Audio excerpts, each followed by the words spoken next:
Bonjour, aujourd'hui je vais te raconter l'histoire qui s'intitule Le petit bonhomme de pain d'épices, un conte adapté et illustré par les petits souffles d'histoire.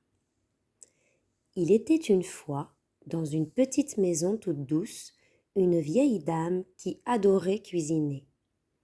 Un matin, elle prépare une pâte dorée, parfumée au miel, au gingembre et à la cannelle. Ça sent bon. Elle façonne un petit bonhomme, 2 raisins pour les yeux, 3 petits boutons en sucre et un grand sourire croquant. Elle le met au four, et quand elle ouvre la porte du four, surprise, le petit bonhomme bondit et crie: Attrape-moi si tu peux, je suis le petit bonhomme de pain d'épices. Et il file à toute vitesse à travers la cuisine, puis s'enfuit par la fenêtre. La vieille dame court derrière lui. Reviens, reviens. Mais lui rit et répète: Attrape-moi si tu peux, tu n'y arriveras pas. Sur le chemin, il croise une vache. Mais tu sens drôlement bon, toi. Viens donc que je te goûte. Mais le petit bonhomme rit encore. Oh non, toi non plus, tu ne m'attraperas. Attrape-moi si tu peux, je suis le petit bonhomme de pain d'épices. Et hop, il court, il court, il court. Un cheval trottant dans le pré s'arrête net. Et là, quel délicieux petit bonhomme! Viens voir. Mais lui accélère encore. Oh non, même pas en rêve. Attrape-moi si tu peux. Et il disparaît dans un nuage de poussière. Plus loin, un cochon renifle. Tu dois être bien croquant. Essaie toujours, répond le petit bonhomme, et il repart de plus belle. Attrape-moi si tu peux.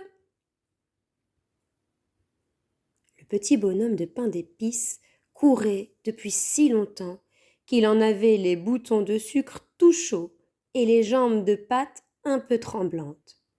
Il s'arrêta enfin au bord d'une grande rivière. L'eau clapotait doucement, mais elle était bien trop profonde. Oh non, soupira le petit bonhomme, comment vais-je passer de l'autre côté? C'est alors qu'une voix douce, presque chantante, se fit entendre. Bonjour, petit voyageur. Le petit bonhomme sursauta. Derrière un rocher sortit un renard à la fourrure rousse, brillante, comme du feu au soleil.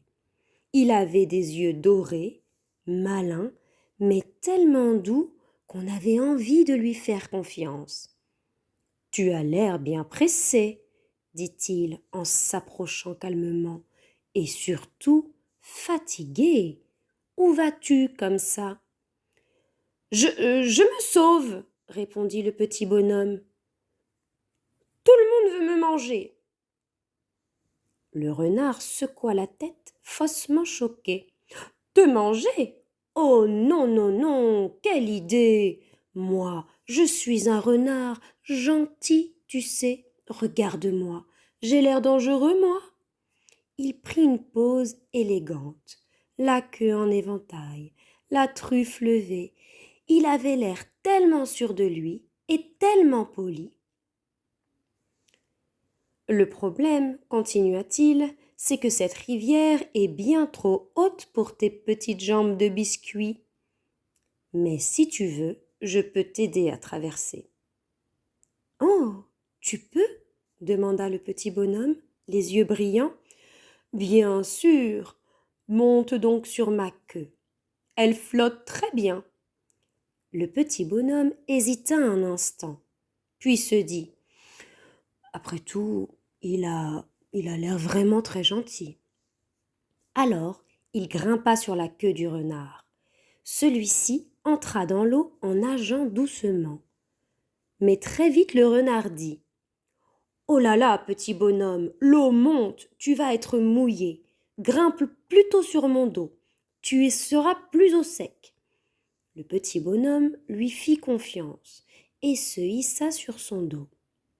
Le renard avança encore un peu, puis murmura: « Oh, l'eau monte encore, monte sur ma tête, c'est bien mieux pour toi. » Le petit bonhomme grimpa sur la tête du renard, mais il était maintenant très très près de sa bouche.